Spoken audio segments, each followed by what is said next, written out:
Subo nga ato naman lutoon, matamis nga saging o sweet banana.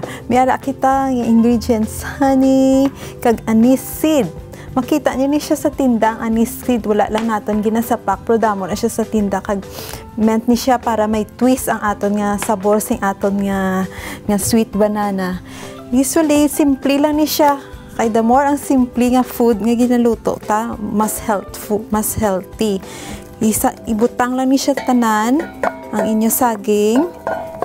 Kay butangan ta sing honey, gamay lang kay sweet tamis na ni siya ang saging, hindi ta na kinanglan nga tamaan gid siya ka tamis. Kung wala ka mo sing honey, molasses namit man siya. Kung may molasses sa tinda, kag ini siya ang anise seed, ibutangan taman gamay lang na. Amo na siyang gapanamit kag nagapahumot-humot na siya gani, way pa siya naluto, hamot na siya. Kinahanglan taman butangan sing asin, pero magbutang kita asin gamay lang gid, isik lang gid, para may taste ni gamay lang gid ang ibutang ta nga asin na. Kag butangan taman siya gamay nga water para makook ang aton nga saging. Mga 20 minutes luto na ni siya, dasig lang ni siya kayo. Naga-yellow na siya, tamis. Pwede na siya ma-serve.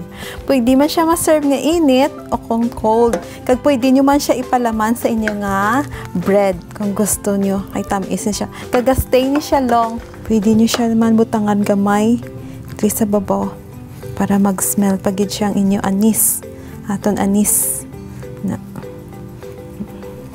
Kag pwede nyo man siya, kung gusto nyo siya i-serve, nga may sita ka mo, pwede siya butangan reason sa babaw o pineapple nga slice.